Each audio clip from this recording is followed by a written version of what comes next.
Eyes up, Guardians, and welcome to another Destiny 2 video. Season of the Worthy launches today, so I'm going to do a patch notes overview for the new season's patch. I'll be reading through the patch notes and giving my thoughts as I go.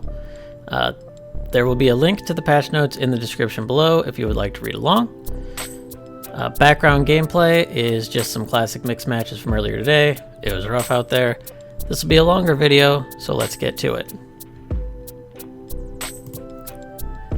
Combat systems. Abilities. Titan Barricade. Raise barricade health from 500 to 600. Barricades now take extra damage from special ammo weapons, anti-barrier weapons, and certain power weapons. The following weapons do 30% extra damage to barricades. Sniper rifles, grenade launchers, linear fusion rifles, machine guns, trace rifles, and anti-barrier weapons. The following weapons do 60% extra damage to barricades, shotguns and fusion rifles. So that's a fairly big change to the Titan Barricade. We'll have to see how it plays out in PvP, if people are willing to spend their special ammo to take out the barricade faster. We'll just have to see how that goes. Shoulder Charge, Hammer Strike, Seismic Strike, Shield Bash, Lunge, Auto-Targeting Angle decreased by 50%, thank God. Targeted lunge movement distance decreased from 6 meters to 5.5 meters. Untargeted lunge movement distance increased from 4.5 meters to 5.5 meters. Bonus damage versus low-tier PvE combatants reduced by 20%. The PvE change doesn't seem like it'd be a big deal. It's just low-tier adds anyway. The auto-targeting in PvP was pretty busted, so that should help rein that in. Striker, Fist of Havoc Super. Increased cost of light attack from 11.5% to 12.5%. Bottom tree increased from 3% to 4.5%. Reduced cost of heavy attack from 25% to 21%. So they're trying to encourage more of the big slam as opposed to the shoulder charge. It's not a huge change though, so we'll see how that goes. Code of the Juggernaut, Frontal Assault. Reduced duration from 15 to 12 seconds. No longer increases weapon equip speed.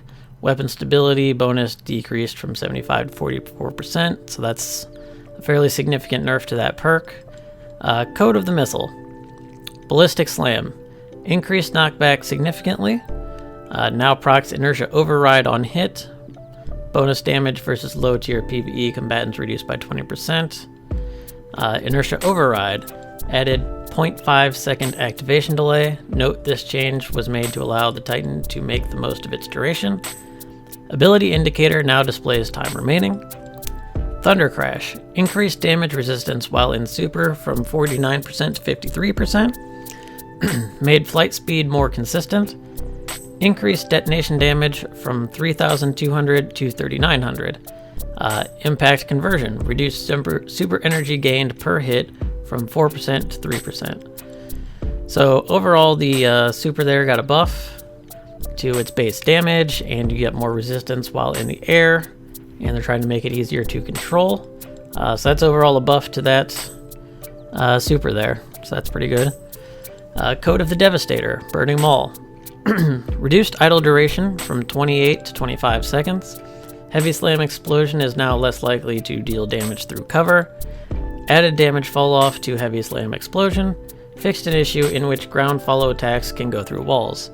So this is a small nerf to that super, but getting killed through walls like that was pretty obnoxious. So hopefully that fix takes care of that. For Hunters, Gunslinger, Trip Mine Grenade. Can now stick to enemy players and combatants. Reduce base damage to 140. Damage remains at 160 when used with Young Ahamkara Spine Exotic. So that's a slight nerf to that grenade in its total damage. Being able to stick things might help a little bit. They never really bounced off too far anyway, but yeah, that's overall, I would say that's a little bit of a nerf. Way of 1,000 Cuts, Blade Barrage. Knife impact damage increased from 35 to 48. That's a pretty big jump in its base damage. Reduced knife detonation radius from 5 meters to 3 meters, so you won't get kills around walls quite as easily, and should no longer apply large amounts of knockback to tanky combatants. I don't know that that was as much of a problem, but it was kind of funny to watch stuff launch across the map. Next, Way of the Sharpshooter. Weighted knife. Reduced tracking strength. Change tracking style to reduce the chance of the knife being pulled away from its intended target. So they're dialing back the aim assist on the knife. It probably needed that. It was pretty easy to headshot people with it in PvP. Arc Strider. General fixed an issue in which players and arc staff were able to dodge infinitely even after their super energy was depleted. I didn't even know that was a bug, but I guess it's fixed now, so that's good. Way of the Current. Tempest Strike. Reduced auto-targeting angle by 50%. Bonus damage versus low-tier PvE combatants reduced by 20%. So that is overall a nerf to the Tempest Strike, the uppercut with the staff. Way of the Wind. Focused Breathing. Increased activation delay while sprinting from 0.25 seconds to 1.0 seconds. Reduced dodge recharge rate bonus by 10%. Combat Meditation. Reduced grenade and melee recharge rate increase while health is critical from 500% to 400%. Lightning Reflexes. Reduced damage reduction during dodge in PvP from 40% to 32%. So that's several nerfs across that whole bottom tree Arc Strider there. So that weakens that tree's neutral game quite a bit there. Night Stalker, Way of the Pathfinder. Mobius Quiver. Increased time limit from 8 seconds to 10 seconds. Increased time limit from 10 seconds to 12 seconds when used with Orpheus Rig. So you'll get more shots there with your multi-shot tether. That's a good buff there. Combat Provision. Increased melee recharge on grenade damage from 6% to 8%. Increased grenade recharge when you turn an ally invisible from 17.5% to 24%. So that's a buff to the bottom tree shadow shot there.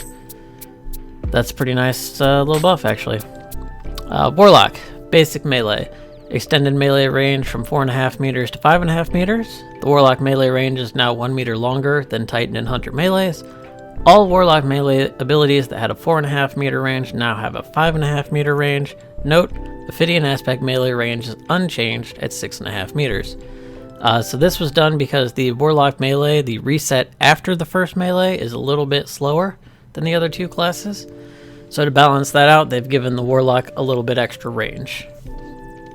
This is just like it was in D1, so that's how that is. Stormcaller, Storm Trance.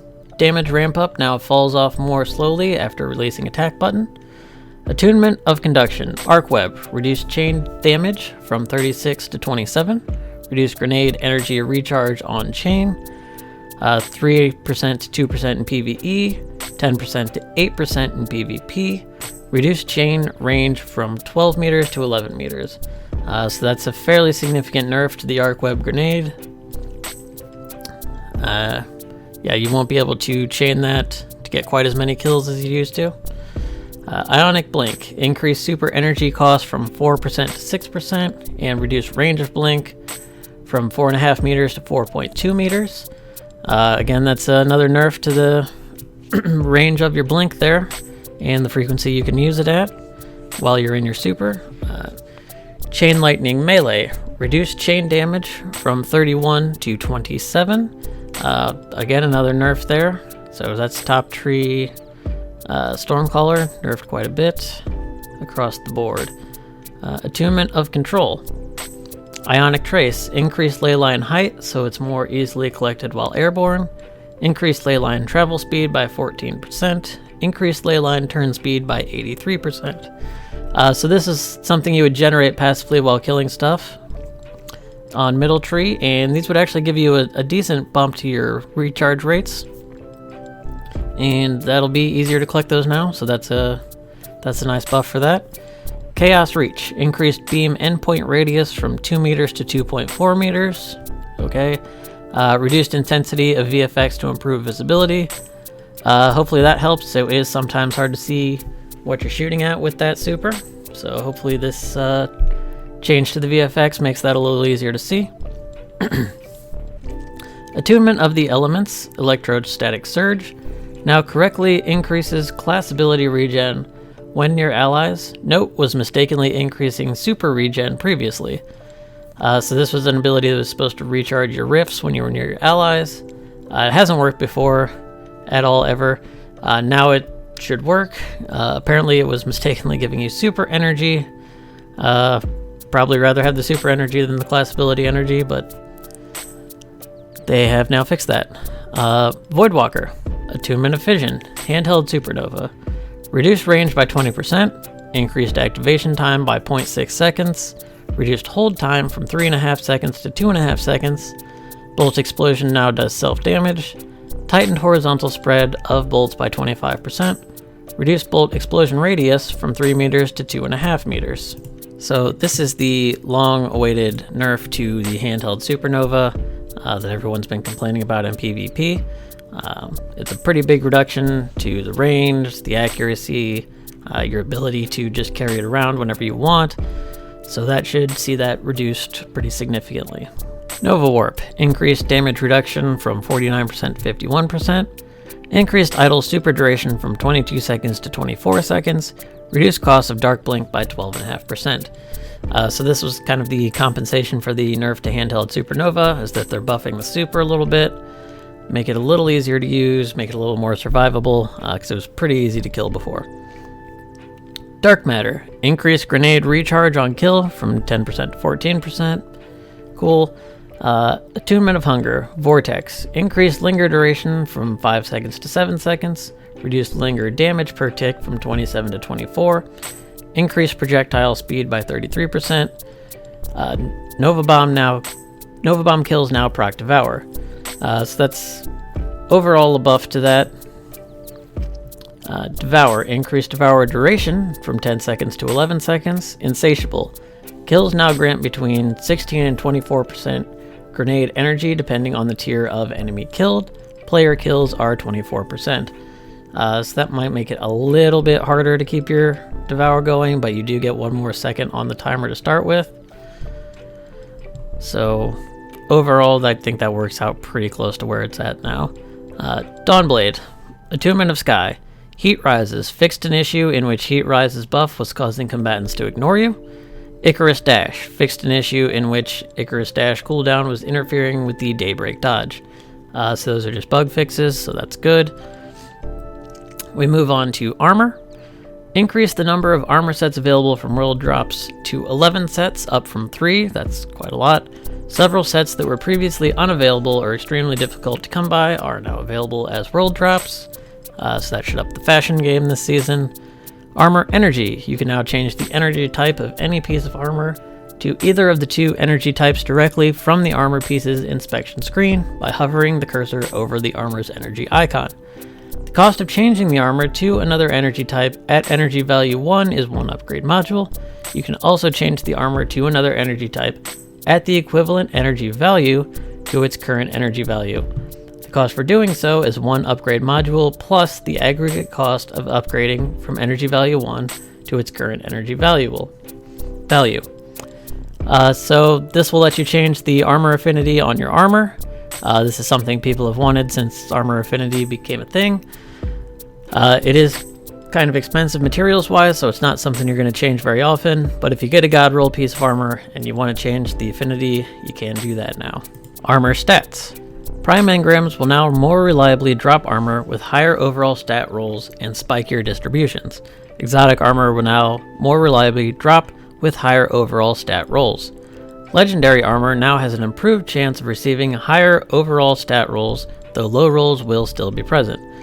So this is a good change. This makes prime engrams more valuable. Once you're at max level, you could actually get some much better armor stats from that, and exotic armor having better stats is obviously good.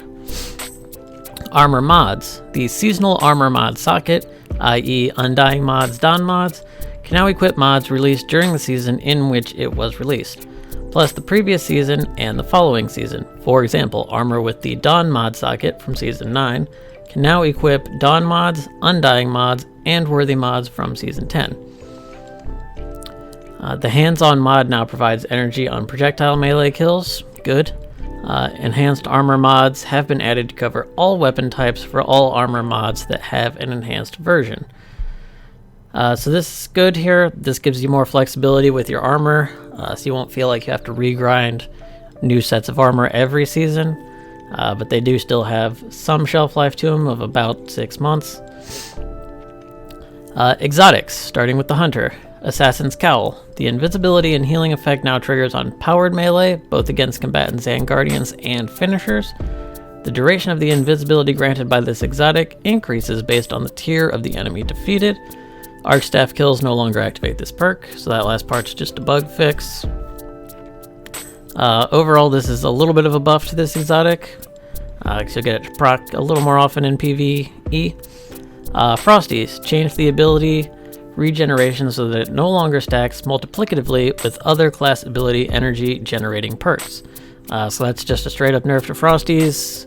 I can't see much reason why you'd still use them at that point. Khepri Sting. All of your smoke bombs deal 150% damage while wearing this exotic. So that's a buff to Khepri Sting, that when you punch something it triggers a smoke bomb. Now that smoke bomb will also do more damage. Orpheus Rigs. The maximum amount of super you can regain from this exotic with a single use of Shadow Shot is 50%. That's just straight up nerfed, so you won't be able to get a full super back on every use. You couldn't do that in very many places in the game anymore, but now you will never be able to do that. Young Ahamkara Spine increases the explosion radius for trip mines by 14%. So that's a little bit of a buff to that one if you like using trip mines. Titan, Ashen Wake. Killing an enemy with Fusion Grenade while wearing this exotic now refunds grenade energy. The amount of grenade energy refunded scales based on the tier of enemy killed. So that's a buff to that. Antaeus Wards, the shield created during a slide no longer allows chip damage through. That's actually a fairly significant buff to that exotic. That'll give you more protection while using it. Doomfang Pauldrons fixed an issue where Doomfang Pauldrons would sometimes grant super energy for melee kills while in your super. It's a bug fix, but it does kind of nerf it a little bit. Dune Marchers increases the radius of static charge to 20 meters, up from 12 meters. That's a pretty big buff to the range of that effect. That's a pretty significant buff to that.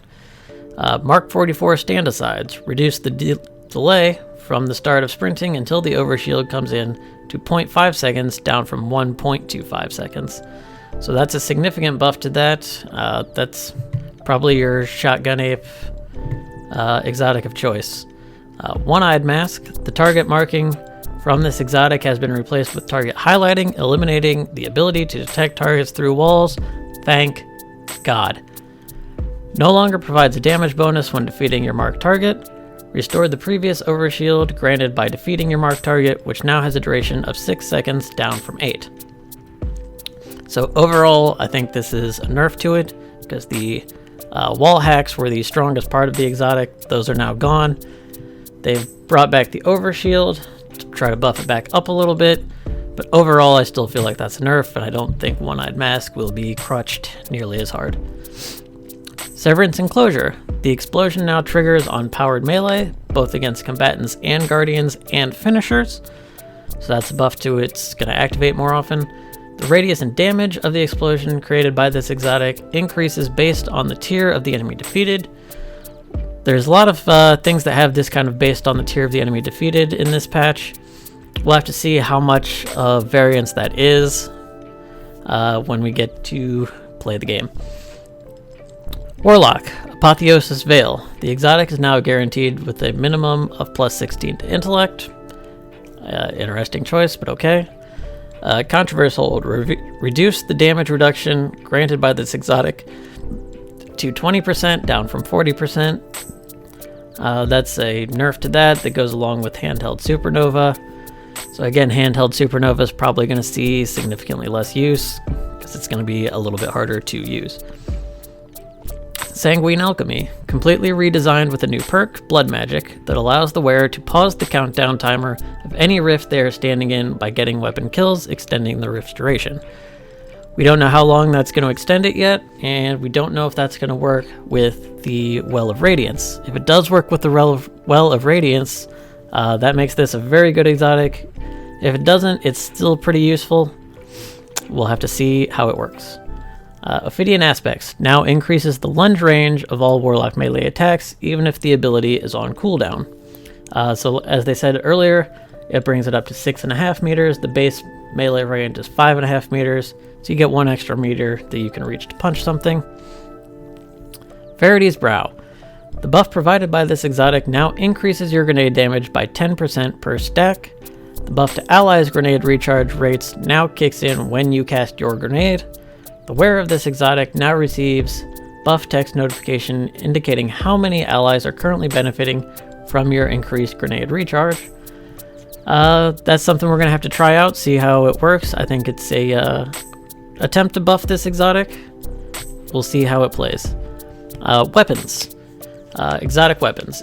Izanagi's Burden. Honed Edge animation is no longer affected by reload speed. Outlaw has been replaced with no distractions.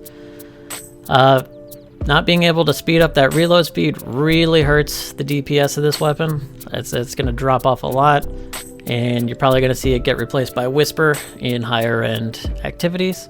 Outlaw being replaced by no distractions, I don't really understand that either. No distractions, you have to hold your ADS for a second or more for it to activate, and if you're only firing 1 shot out of your Izanagi's Burden, you're never going to activate that perk. So I don't really get that one. The last word. Fanfire. Now adjust the precision scaler of the weapon while hip firing. Impact values have been adjusted. 68.27/52.2 precision hip to ADS, previously 67.95 on both. 38 damage on both non-precision hip and ADS, previously 50. Aiming down sights no longer provides additional effective range damage fall off for this weapon. Reduced stability for mouse and keyboard input. Adjusted the way target acquisition is handled for this weapon in hipfire to improve the experience. Reduced the effective range of this weapon. So this is just straight up a nerf across the board for this weapon. It's my understanding that this thing was very heavily used on PC. We didn't really see it much on console. I play on console.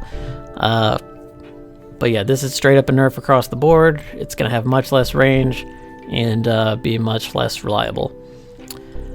Fighting Lion.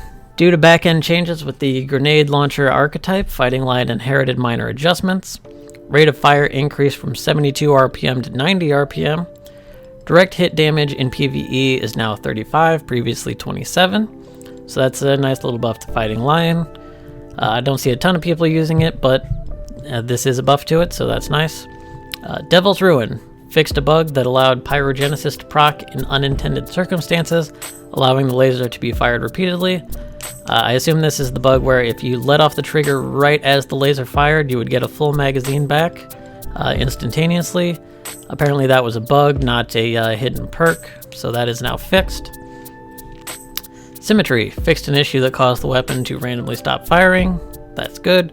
Fixed an issue where this weapon could damage allies under some circumstances. I didn't see anyone doing that, but alright. It's bug fixed, so that's good. Lord of Wolves. Release the Wolves now significantly reduces the accuracy of the weapon while active. Reduced stability for mouse and keyboard input. Again, I'm led to believe this was quite the terror on PC. Didn't really see it much on console, but this should bring that in line. Swords. Sword attacks for all sword types have been altered, generally increased in efficacy to account for the energy system.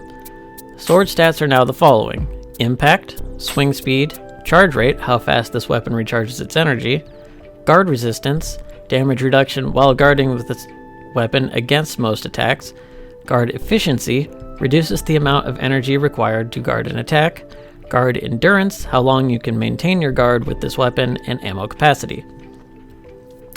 Energy. Swords now replace your melee ability with the sword's energy meter while wielded. This energy recovers naturally on its own and is consumed by different sword-related actions. Light attacks. Light attack strings now can be endlessly looped on all sword sub-archetypes. Light attacks for all sub-archetypes can now cleave to hit multiple enemies.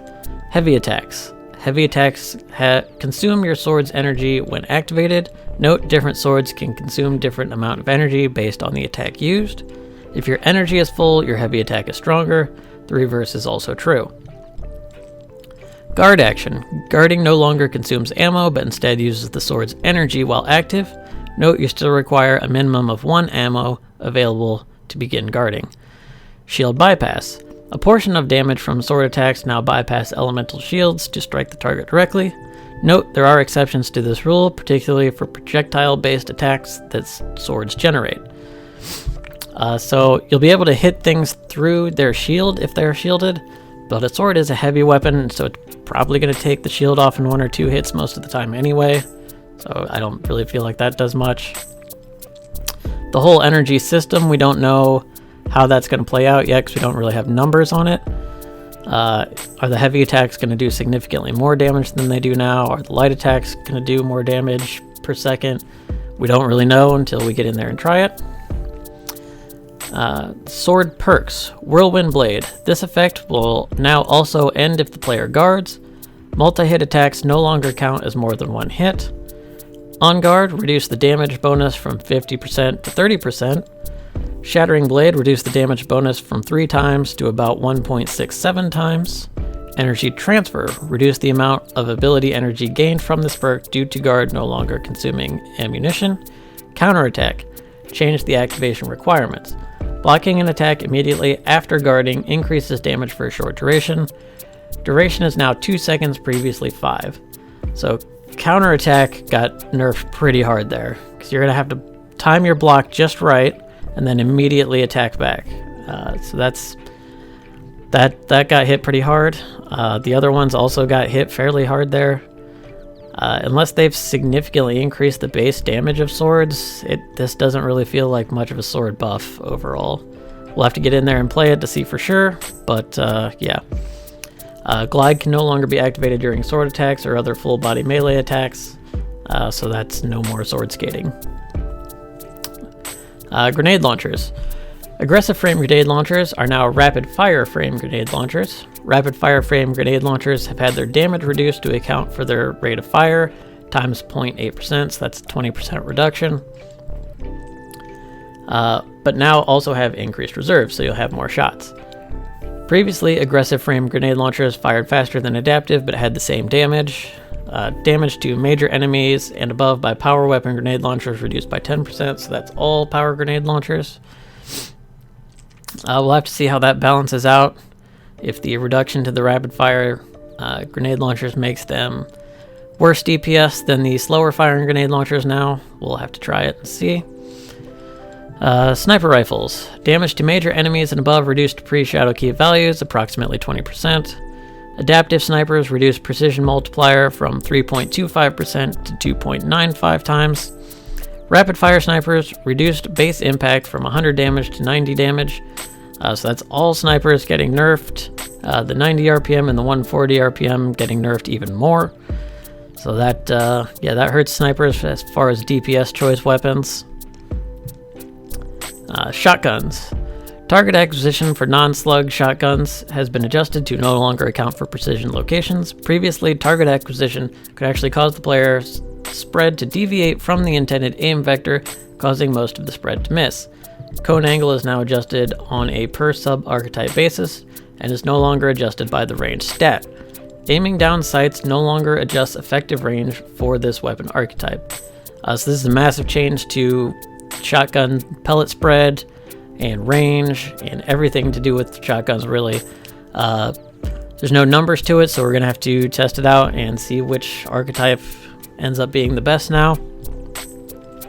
Fusion rifles. Target acquisition for fusion rifles has been adjusted to no longer account for precision locations. Previously, target acquisition could actually cause the player's volley to deviate from the intended aim vector, causing most of the volley to miss. So if you aim for the chest, you should hit the chest. Damage fall off for this weapon archetype can now floor at 0.5 times, previously 0.75 times. Effective range and the impact of the optic stat for this weapon archetype has been reduced across the board. So while it will have better target acquisition within its effective range has been significantly reduced. This should stop people getting mapped by Erentil in PvP, but you will still get killed by Erentil because it's still easy to hit you within the effective range. Auto rifles. The following impact values have changed.